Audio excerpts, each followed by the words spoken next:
Hey guys, Jacqueline Fernandez here at the Alert Center. Thank you so much for joining me this afternoon. We're all still cleaning up after that storm damage from Wednesday night's storms. Just a crazy time out there. We're going to get started. I'm just going to show you. This is footage actually from one of our broadcasts on that Wednesday. You can kind of see just the tree uprooted there. Just a lot of familiarity with what's happening there as I'm kind of scrolling through, just more of that tree damage. I'm going to pause that. This is kind of what we're going to be chatting about. So joining me now to talk about the insurance side of things. So not only is your tree uprooted, let's say it kind of fell into your neighbor's yard, but it was rooted in your yard. So here to kind of give us a little bit more information about what to do in these kind of scenarios is Jason Roberts with Ally Insurance Brokers of Omaha. Jason, thank you so much for joining us at the Alert Center this afternoon. Thank you. Yeah, so you've got that uprooted tree, right, that started in your yard. Then let's say it's uprooted, it fell over. Now, unfortunately, the branches took out your neighbor's fence, let's say. So how does that work insurance-wise? Who is to blame, or what are the best practices here? Good question. When a tree falls on a covered property, the homeowner of that covered property would need to file the claim. Because acts of God, typically an act of God when a tree falls from my yard to the customer's home, that's not a liability for the homeowner. So the person that had damage would need to file the claim. Okay, and that is the same if, let's say, that uprooted tree falls over into your neighbor's yard and hits their car or hits their boat or hits their RV. Those same rules apply for your neighbor, correct? That is correct. If your vehicle is damaged by the neighbor's tree, it should be covered under the auto owner's comprehensive coverage. Okay, and is this sort of under a homeowner's preventative plan? Can we talk about, you're in the Midwest, and this is something that, could happen to you if you are a homeowner here. So what would you recommend? I recommend homeowners to constantly monitor their trees as they age. And if they do see, areas that may need to be taken care of, to get those taken care of as soon as possible in order to prevent situations where a storm could easily knock over a tree onto a neighbor's property or damage their own vehicles or their property. Sure. And, let's say the tree rooted in your property falls into the street due to those high wind gusts, all the rain and everything. And let's say it took down a power line with it. So this is something that, may not be top of mind as you're going out there and you see all the damage, but chat with us about some safety issues with that. I mean, you want to steer clear, right? You want to steer clear from power lines.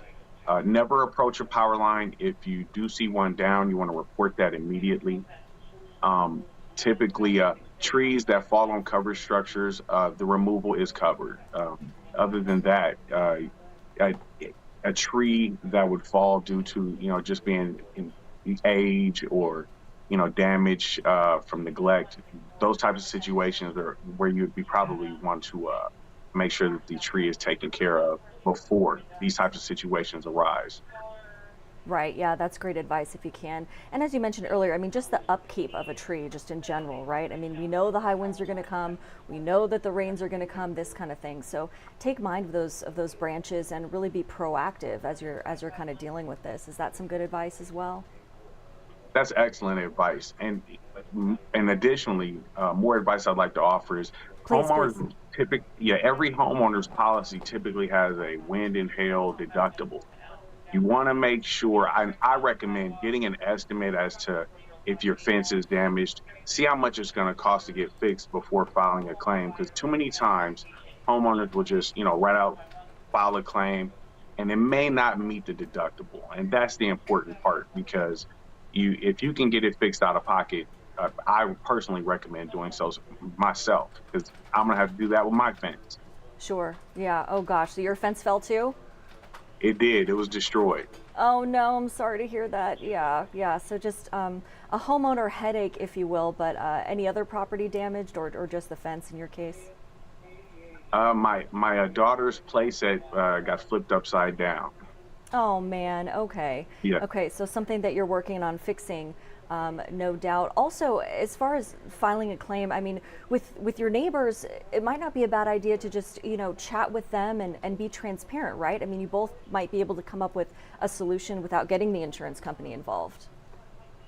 That is true. In my neighborhood, I have great neighbors. As soon as the storm was over, everybody came over, lent a helping hand. We actually got the fence put back up. Um, and so, being very open and honest with your neighbors and could potentially, even prevent you from even having to file a claim. Yeah, yeah. So, I mean, it's just keeping that line of discussion open, right, and making sure that everyone's kind of prepared and just ready for those next steps. Before you go, just want to let you know or have you take a look at some of this video. So this is kind of what we're talking about. This is video of that day, just all this harsh wind, the rain, the trees flowing into the streets. I mean, it just it looks like something out of a movie. I know that Twisters movie is out now, so this is real life though. This is the aftermath. So I'll kind of pause that video there for you. This is a video Yeah. of trees falling in La Vista. So this is the scenario that we're discussing. Definitely a real life scenario at that. So good to be prepared ahead of time. Make sure you do have insurance, so you're kind of just not left hanging with all that expense, right? That is true. You want to make sure that you have the right coverage. Too many times, customers, uh, my customers do a great job. They call me, but too many times people will, not get a fair explanation of what's covered under a policy, and I think that's very important for someone to get a full understanding of what's covered and what's not covered and their responsibilities, because an insurance policy is a legally binding contract, you know. Right. And part of that responsibility is the homeowner agrees to maintain the home and the other structures on the property. So that's part of that responsibility there. Yeah, yeah, a lot of responsibilities with homeowners, especially in situations like this one. Jason, thank you so much for joining us at the Alert Center this afternoon. We really appreciate your advice. Thank you. All right, we'll chat with you again soon. Thanks for your time. All right, guys, so if you are just joining us, we were just chatting with Jason, chatting a little bit about homeowners insurance. What do you do if that uprooted tree that's on your property kind of falls into your neighbor's property and who is, I don't know, quote unquote, to blame, so to speak. In this case, no one's really to blame when a storm comes around, right? But Jason was telling me you do want to make sure that you are at least covered for these scenarios should they happen.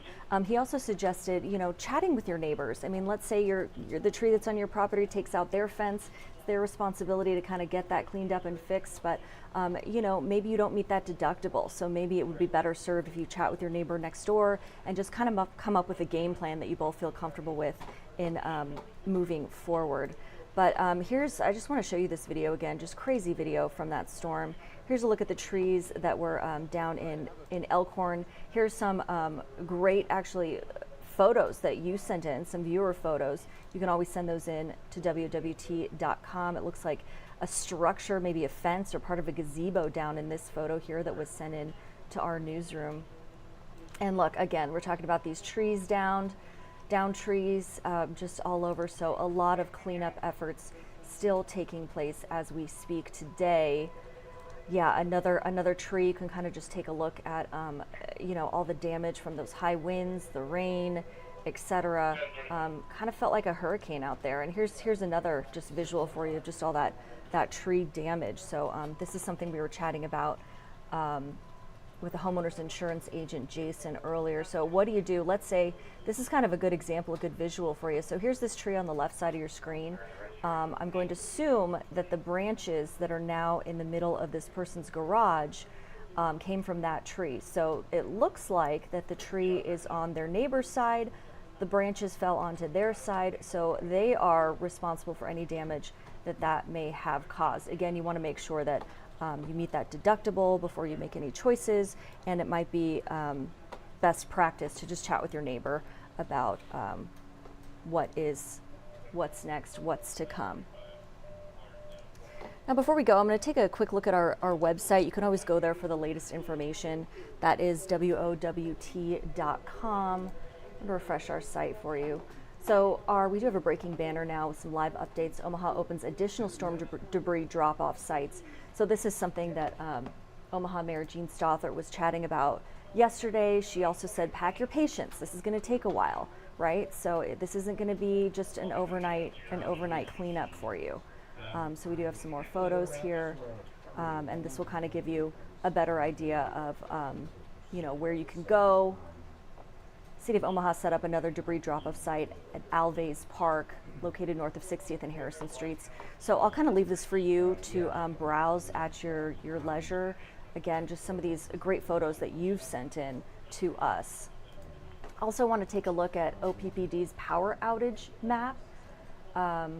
So still a lot of power out there. Let's see if I can kind of zoom in and take a look at where most of the damage is. You can kind of see still a lot of the Omaha area, La Vista, Papillion. I have a friend who lives in Papillion. He says his power's still out, just trying to cool down from the heat. Boys Town, yeah. So I do know power crews are working on it. They've been pretty much working on it around the clock since this happened. Taking a look at flight information from Epley now. It doesn't appear here the arriving flights, as you can see. Okay, so it appears some flights were on time. Now they're arriving a little bit later. It seems there are a bit of delays, but it doesn't look like anything is canceled at this point. We'll take a look at departures here real quick as well. Okay, so a bit of a delay here and there, but nothing major. It does appear the Delta flight to New York LaGuardia was canceled. Not sure why. Not sure if that has to do with storms or not, but judging from the arrivals and just the departure screen that we're looking at now, it doesn't appear that that is in fact the case. So now, with all that being said, before we go, let's take a look outside now, right? What are those weather conditions like outside as we speak? So here's a live look from our Blackstone camera. Not a cloud in the sky. A beautiful morning out there, if I do say so myself. Not too hot, but again, if you don't have that AC, I'm sure you're dealing with a bigger picture for sure. Here's a look from our First National Bank camera at the Jean Leahy Mall. Again, beautiful day out there. And lastly, no clouds in the sky with this shot at 144th and Dodge. Traffic seemingly flowing smoothly, and so that is good news there. Of course, our meteorologists will have the up-to-date information for you regarding our latest weather and how humid it's going to be out there, and so we're hoping that you do have your AC up and functioning here shortly. In the meantime, thank you so much for joining me at the Alert Center. We'll see you tonight for our later broadcasts. Until then, have a wonderful day.